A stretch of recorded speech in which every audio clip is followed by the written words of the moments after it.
नमस्कार, मी आनंद सोनटके. प्रसार मराठी न्यूज मध्ये आपले स्वागत आहे. मानवी जीवनात आरोग्य हीच खरी संपत्ती असते. दरवर्षी देशभरात 7 एप्रिल रोजी जागतिक आरोग्य दिवस साजरा केला जातो. आरोग्याच्या समस्याविषयी जनजागृती करण्यात येते.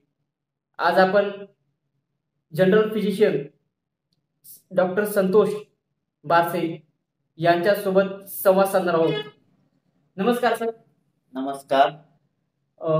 जागतिक आरोग्य दिवस हा दरवर्षी साजरा केला जातो. तर काय वाटते, नागरिकांनी आपल्या आरोग्याची कशी काळजी घ्यावी? सध्याच्या या युगामध्ये नागरिकांनी आपल्या आरोग्याची काळजी घेणे खूपच गरजेचं आहे. दरवर्षी WHO म्हणजे वर्ल्ड हेल्थ ऑर्गनायझेशन ही दरवर्षी 7 एप्रिलला जागतिक आरोग्य दिवस साजरा करतो आणि त्या निमित्ताने ते वेगवेगळ्या प्रकारची थीम सेलिब्रेट करत असतात. तर या वर्षीची जी थीम ठेवलेली आहे त्यांनी ते माझे आरोग्य माझा अधिकार ही आहे. त्याप्रमाणे जसं आपलं जे स्वतःचं आरोग्य असतं, जसं की आपण कोविडच्या याच्यामध्ये बघितलेलं आहे की सर्वात मोठी जी संपत्ती होती ती आपलं आरोग्य होतं.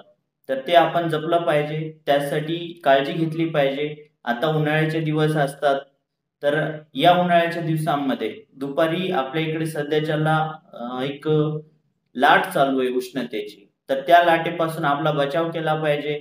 उन्हामध्ये जाताना पांढरे वस्त्र परिधान केले पाहिजेत. तसेच डोक्यावरती रुमाल, टोपी आणि तसंच छत्री वगैरेचा वापर केला पाहिजे, जेणेकरून की आपल्याला ऊन लागणार नाही याची काळजी घेतली पाहिजे. लहान मुली तसेच स्त्रियांच्या आजाराबद्दल काय काळजी घ्यावी यापेक्षा? लहान मुले आणि स्त्रिया आणि वयोवृद्ध व्यक्ती, सहसा लहान मुले आणि वयोवृद्ध व्यक्ती यांना लवकरात लवकर उष्णतेची झळ बसते. कारण का की लहान मुलांमध्ये जे असतं ते उष्णतेचं एक कंट्रोल मेकॅनिझम जे असतं ते 2 वर्षांपर्यंत त्यांच्यामध्ये डेव्हलप होत नाही. त्याच्यामुळे त्यांना उन्हामध्ये नेताना फार काळजी घ्यावी लागते.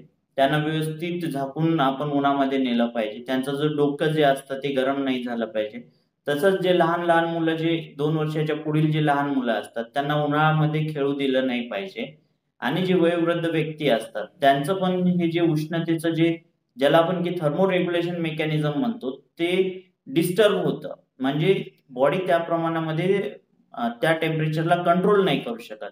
त्यामुळे काय होतं की त्यांना लवकर उन्हाची जे ऊन लागलं जे आपण म्हणतो ते ऊन लागून जातं. त्याच्यामुळे त्यांची पण खूप काळजी घेतली पाहिजे. सर्दी, ताप ही आजार बरेच घातक होतात. त्याबद्दल काय काय काळजी? सर्दी सहसा उन्हाळ्यामध्ये जी सर्दी किंवा ताप येते, एकतर ते आपण पाणी बदल झाला किंवा मग आपण आईस्क्रीम किंवा हे जे बर्फ टाकलेले जे वेगवेगळे पदार्थ खातो, त्यामुळे आपल्याला सहसा सर्दी आणि तापीचा त्रास होतो. तर यावेळेस प्रिकॉशन म्हणून आपण सहसा जे फिल्टरचं पाणी असतं ते पिलं पाहिजे. तसेच बर्फ जे असतो, बर्फाची जी क्वालिटी असते ती आपल्याला माहिती नसते की कोणत्या प्रकारच्या पाण्यापासून हा बर्फ बनवलेला आहे. त्यामुळे सहसा ते टाळलं गेलं पाहिजे. बर्फ टाकलेले ज्यूस पिणं किंवा उसाचा रस पिणं. आणि नॅचरल जे असतं जसं की कोकोनट वॉटर म्हणजे नारळातलं पाणी हे आपण प्रेफर केलं पाहिजे. ऊन लागल्यास काय काळजी घ्यावी? ऊन लागल्यास जास्तीत जास्त डिहायड्रेशन होतं त्या पेशंटमध्ये. तर याचं डिहायड्रेशन होऊ नये म्हणून आपण एक नारळ पाणी किंवा मग ORS हे घेतलं पाहिजे. तसेच जी ताप आलेली असते त्या तापीला कंट्रोल करण्यासाठी म्हणून आपण पॅरासिटामॉलची जी गोळी येते ती घेतली पाहिजे. खरं तर ऊन लागल्यावरती बॉडीमध्ये जे त्यांचं जे मेकॅनिझम असतं ते ऑटोमॅटिकली ती बॉडी कंट्रोल करते. एखादा दिवस आपल्याला ताप येतो, परंतु ताप जर का 1 दिवसा किंवा 2 दिवसांच्या जर का वर जात असेल तर आपण जवळच्या डॉक्टरांशी कन्सल्ट केलं पाहिजे. मानसिक आरोग्याची कशी काळजी? मानसिक आरोग्याची काळजी घेण्यासाठी मेन म्हणजे सकाळी सकाळी फिरायला गेलं पाहिजे. तसेच विपश्यना किंवा मेडिटेशन जे आपण म्हणतो, ध्यानधारणा, याची आपण प्रत्येकाने तयारी म्हणजे रोजच्या जीवनामध्ये ते अनुभवले पाहिजे. तसेच कोणता तरी एक खेळ खेळला पाहिजे आणि सर्वात म्हणजे आपलं लहानपण जपलं पाहिजे.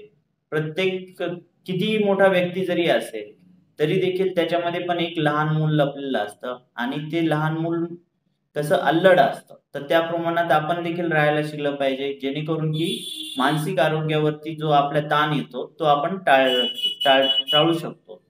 तसेच वेगवेगळ्या प्रकारची चांगली जी पुस्तके असतात ती आपण वाचू शकतो. अनेक रुग्णांना बीपी शुगरचा त्रास असतो, त्यामध्ये काय करायचं? बीपी शुगर किंवा जे हृदयविकाराचे जे रुग्ण असतात तर त्यांना उन्हाळ्यामध्ये काळजी घ्यावी लागते. कारण कसं आहे, उन्हामुळं काय होतं की जे रक्तातील पाण्याचं जे प्रमाण असतं ते पाण्याचं प्रमाण कमी होऊन जातं. त्याच्यामुळे काय होतं की ते घट्ट झाल्यामुळे आपल्याला हृदयविकाराचा झटका किंवा असं येऊ शकतं, किंवा कासावीस शोधणं ज्याला आपण म्हणतो, की धडधड वाढते आणि मग बेचैन बेचैन होतं. ऑलरेडी आपल्याला घाम येत असतो उन्हाळ्यामुळे, त्याच्यामुळे हृदयविकार आलाय का हा उन्हामुळे घाम आलेला आहे हे समजणं खूपच अवघड जातं. अशा वेळेस आपण नजीकचे जे काही डॉक्टर्स असतील त्यांच्याजवळ ECG ची सुविधा उपलब्ध असेल तर आपण त्यांच्याकडे जाऊन ECG केला पाहिजे. आणि जे प्रिकॉशन मेडिसिन, जे लोडिंग डोस असतो, जसं की त्याच्यामध्ये इकोस्प्रिन असतं. इकोस्प्रिनचा 325 चा डोस असतो.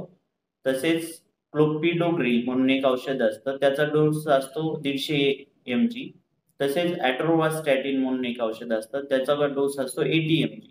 तर या प्रमाणामध्ये आपण हे घेतल्या गेले पाहिजेत, जेणेकरून की आपल्याला हार्ट अटॅक म्हणजे हृदयविकाराचा जो झटका येतो तो आपण टाळू शकतो. ज्येष्ठ नागरिकांना बरेच काही आजार होतो, ज्येष्ठ नागरिकांनी काय करायचं?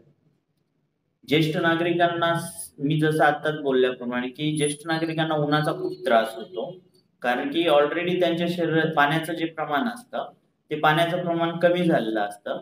तसेच काय होतं की त्यांच्यामध्ये थर्मोरेग्युलेशन नावाचं जे मेकॅनिझम असतं आपल्या ब्रेनमध्ये ते लवकर बिघडतं. म्हणजे त्यांना लवकर जे ऊन लागलं ज्याला म्हणतो ते आपल्याला लवकर लागतं. त्याच्यामुळे त्यांनी खूप काळजी घेतली पाहिजे.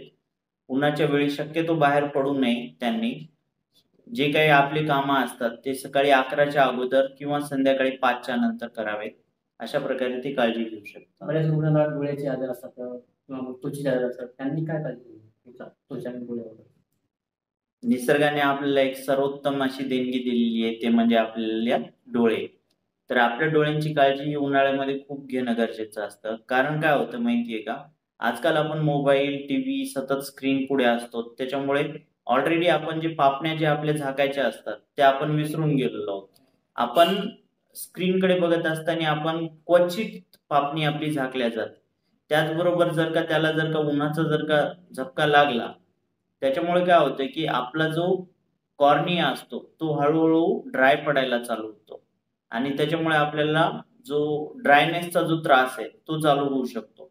हे टाळण्यासाठी नेहमी आपण तोंड धुतलं पाहिजे, जेणेकरून की तोंड धुताना आपण डोळ्यावरती पाण्याचे झपके मारले पाहिजेत. थंड पाणी वापरायचं, जास्त गार पण नाही वापरायचा. अशा प्रकारे आपण डोळ्यांची काळजी घेऊ शकतो.